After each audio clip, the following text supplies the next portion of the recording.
Hello and welcome back to Northside Women's Podcast. We are continuing our staff women interviews. And we discussed recently that we have all these summer interns. So we're going to try to get some of them in on the podcast so y'all can hear from them because they technically are on staff for the summer.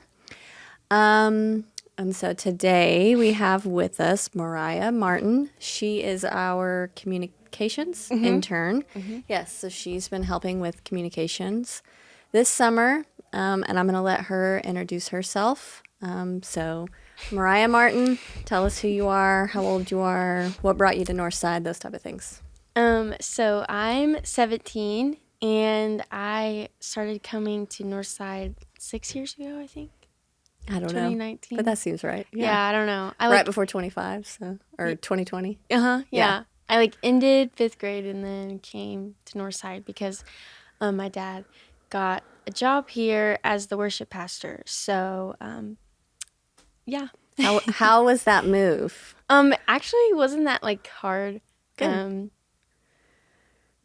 Yeah, my friends, we saw each other even after I moved, but those That's are good. elementary friends that you never see anymore. You move on. So Yeah. you move on. You grow up. You make new friends. That's right. Yeah. Okay, so tell us your history attending Northside. Where would we find you? What service do you attend? Those type of things. Or if it's both, it can be both. Let's see.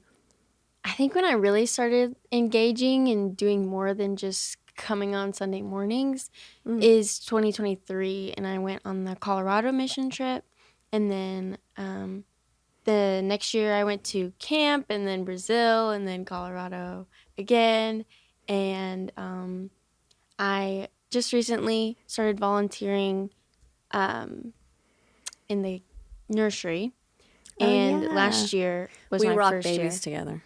We did, yes. Yeah. We're not on the same schedule, but we did this past Sunday. We did, Yeah, yes. it's pretty fun. That was a good time, yeah. So, Yes. And now I'm an intern in the summer. So you serve on Sunday morning in the baby room once a month, and then you go to the 9:30 service, and you're involved in the high school ministry. Yes. All the things. All the Mission things. trips. Yeah, cool. Yeah. So you went to, oh man, I always say that the high school camp is in Colorado because the high school mission trip's in Colorado. Yeah. But it's not. It's in New Mexico. It is. Yeah, Glorieta. Glorieta. And you just did that. So it went well. Just got back, yep. Yeah, good. I heard good things. Yes. Okay. This one's fun, and we kind of just dive right into the deep end because we want to get to the meat. But tell us about how you came to be in a relationship with God. And it could be from the beginning of you first kind of learning about him to really coming into a relationship with him. Yeah.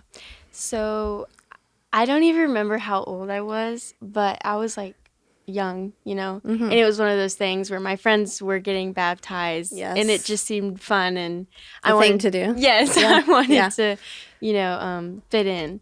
So I was I told my mom or my dad, or maybe they even asked me, I don't remember, but basically I wanted to be baptized and give my life to Christ, but I didn't really know what that meant.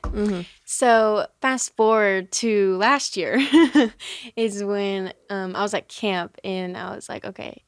Glorieta, yes. Okay. Not Colorado. So last year's camp. The first time I went was last year. Yeah, okay. And that's when I was I understand what this means now fully, and I'm ready to actually dedicate my life to Christ and follow him. That's cool. So, yeah. Yeah, so you kind of knew about him your whole life. Oh, yeah. Obviously. I'm sure you were born talking about him in your Pastor's house. kid for life. Yeah, but last year was when it really solidified for you that it was a relationship with him. That's exactly right. Yeah, that's so good. That's so good. Okay, so that happened last year. Yes. So fast forward to today, because we believe obviously in sanctification, which it's an ongoing process of being made to look more like Christ through this relationship that we have with him. So tell us what God is doing in your life right now. What's he teaching you? Let's see. Right now, probably to just slow down and just rest with him. Because summer, you know, it gets so busy. Like, you get all these new routines. Especially as an intern. Yes. In the beginning of the summer, it's like these new routines you haven't had since last summer. And it just gets busy and, like, you know, stressful, all the things. And, you know, I've just recently been reminded to just rest with him. And it's been really good because, I don't know, I kind of feel like the busyness is growing me closer to God. It's just kind of giving me more motivation to, you know, pursue further into our relationship. So cool. Yeah. So what does it look like for you? Give us a tangible. How do you rest with God? What does that look like? Let's see. Like, after work. Yes, this is so good. This is what the people want to hear. Okay. After work. What? After work. And you work 2 jobs. I do. Yeah. So my work life ends at 8 p.m. every day, right? That's so late. But I love my workplace because we all love Jesus. And so. Yeah, it's special. Yes. And this is not a church. No. So you're talking about your second job. Yes. So you come here and you intern, and then you go there, and it's like secular world. It is. But everyone there loves Jesus. Yes, yeah, exactly. That's beautiful. It's like Christian owned, but we don't like, you know, say that or anything. They're like just that. Christians and they own the business. Yeah, but you know, that's not really like a known thing unless you know them or whatever. So anyways, but whenever we all close up, it's a music studio. Okay, so we we'll all like go into one room and someone will play piano or guitar or something and we'll just like sing a worship song and it's great. I love it so much. I'm like, oh my gosh, thank you, Jesus, for this job. Like, it's such a blessing. So then that just kind of like motivates me for the rest of the evening for when I get home. That really helps. So then when I get home, I do a little Bible study, a little prayer journaling, you know, all the things basically until I just crash. Yeah. And then I wake up and it's the same thing again. Yeah. But on the weekends, it's better because I, you know, can like, I don't have work, so. You take a break. You rest. I take a break. Yeah, I take a break. And I rest with him. And I have more time on the weekends. In a deeper way. Yeah. Exactly. Yeah, I've heard, so Sabbath obviously is like that 7th day God rested, and then he made that like a command in the Old Testament. And it's debated on whether or not it's still a command, but either way, whether or not it's a command or not, it's good for our soul, like genuinely good for us. Yes. So you know, my family and I, we try to practice Sabbath, but, you know, with a 3-year-old in the house, it's sometimes not easy. So that day that you set aside that's like actual like work stops and you can rest and do whatever you need to do at home to like practice that. But then like I was studying about Sabbath when we were trying to like figure out, okay, how do we want to practice this as a family? Yeah. What does this really like tangibly look like for us? And there was this guy that was like, I can't remember who said it, or I would say his name. Sorry, people. But I just remember him talking about, like, if we practice Sabbath every day, like finding rest with God, delighting in Him, stopping our work and going to Him, which is like exactly what you just described, then that day when we actually do stop work, like it's just a continuation of our practice throughout the week. And that's just like the ultimate like delight and joy in who God is and getting to rest in Him. So yeah, that's beautiful. Yeah. So if we can learn to practice that rest throughout the week, and then when we actually do stop, it's like, oh God, there you are, been with you all week, but now I get to actually rest with you for a longer period of time, and you get to keep the world running. And so that's good. That's good. Yeah. Okay, this one's sometimes hard for people, but it can literally be anything that you deem as a good piece of advice. Yes, I know. But what is a really good piece of advice that you have been given? Whenever you ask me that, the only thing I think of is Andrew Williamson saying, "Don't be soft." Okay. Yes. Okay. But he usually says that to like guys whenever they're like, "Oh, I scraped my knee," at camp, right? Yeah. They'll be like, "Don't be soft." But if you really think about it, this could be good advice for anybody, especially women. Don't be soft in your walk with the Lord. Yeah. Right. Yeah, it's good. Yeah. Don't be soft. Take it serious. Yeah. If you get a scrape, get back up and keep moving. Get back up and keep going. Yeah, it's good. Stronger than before. That's good. Yeah. Good advice. Whether that's what he means or not, I'm glad that that's where you took exactly. it. Yes. Mm-hmm. Good. Yeah. Okay, so our last question, and this can be whatever you want. Mm-hmm. But if you were, so the question is, what else do you want people listening to know? Mm-hmm. But I sometimes frame it as like, if you could get all the women or all the people of Northside in a room, you had the mic, and you could tell them one thing. Yeah. What would you say? Oh, so many things. I know. So many just things. Pick the top one. Like, I would start preaching. That's good. Thing I'm like really big about is, people say love yourself, and sometimes they mean like, it can mean, selfishly, or you can take it the wrong way, but really, like, God made you in his image, and he made you wonderfully and perfect and beautifully. And so just remember that, Yeah. Don't hate your appearance, because you're hating God's creation, That's right. Just love who you are, and God has amazing plans for you, and he made you exactly the way you're supposed to be made. So yeah, you're beautiful. That's a really good piece of advice. So now you're giving the people a good piece of advice. I love that. Yeah, and there's that verse that says, love your neighbor as you love yourself. Yeah. And that hit me, I don't remember, maybe close to your age, maybe 18.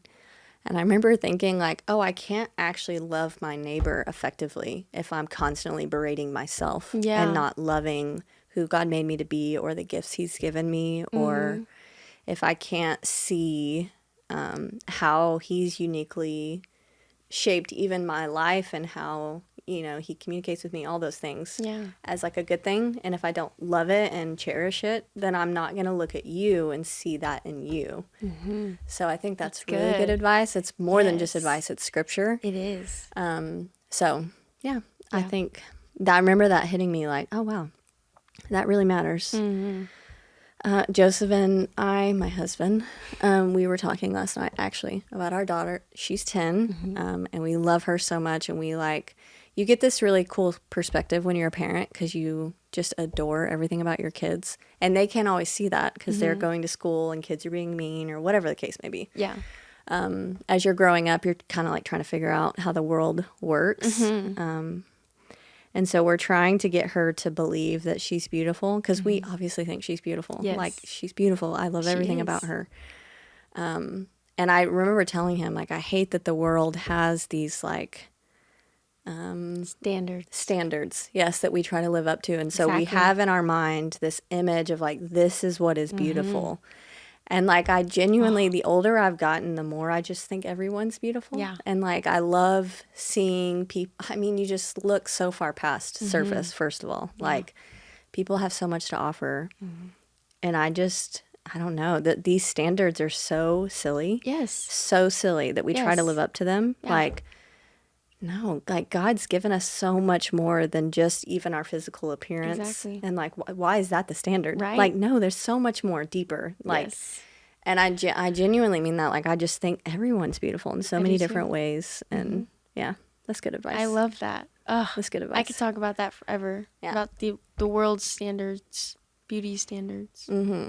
Versus just, like, no, God made us all. Yes. He has a purpose for us. Yes. So let's, like, first look at ourselves and, like, how has he uniquely shaped me and built me to serve his kingdom and his people? Because that's ultimately the goal, is that we are in relationship with him, listening to him, and serving his purpose, which is for us to go and make disciples, build his kingdom. So then I'm looking at myself and I'm like, yeah, I love how he's made me, and I love these gifts he's given me, and I want to step into them, and I want to walk in them, and then I want to pull that out of you. Like, I want you to believe it. Yeah. Mariah, he's gifted you. He has special things for you. Like, I love this, and this about you. Like, could you imagine if we operated like that? I know. Like, how beautiful would that be? So beautiful. And, like, what kind of picture is that to the world then? Like, if we as a church operated like that, the world would be so drawn to that, I think. I think so, too. Yeah. Yeah. There's a line I like in a song we sang at camp. It's called More Like Jesus, and it's this world is dying to know who you are, you know? Mm-hmm. It's like, even if they don't know about but they are Christians or about Jesus, nothing about it, they still are. Mm-hmm. Like, they are dying to know. And I bet they're dying to, you know, feel that, what we're talking about. Feel just that they're beautiful the way they are, and and God can use it. The world would be so boring if we all looked the same. I know. Why would we? I know. And there's so many beautiful things in each one of us. I totally agree. Yes. These standards are silly. Yes. Silly. And we spend so much money to look this way. Yes. It's so silly. Yeah. So silly. So yeah. God is so smart for making us look different. Makes life more interesting. Yeah, and I think he really wants to start with his body, us pushing past those things. The world is always going to say what the world is going to say. Yeah. Like, it, you know, they're going to operate the way they're going to operate, and his body is meant to push back against that. Like, no. Here's the true story. Yeah. Here's who God is. Here's how God wants us to operate. And they are dying to know it. I really believe that, too. They're dying to know it because there's so much freedom in that. So much freedom. It's almost like we were created to live like that. Exactly. Yeah. I love that. That line gets me every time. Yeah, that's a good line. It is. I love lines like that you just like feel and you're like, yes, you're Lord, just so, may like, it be true. passionate Let us and, like, take this to them. Yes. Yeah. Because they might not know it, but they are. Oh, love it. So there's a song I really love, and I'm trying to think of the lyrics. My girls have been singing it. We've just been belting it. It's called Honest Offering by Kane. I don't know if you've heard it, but you should listen to it because I think you would love it. Okay.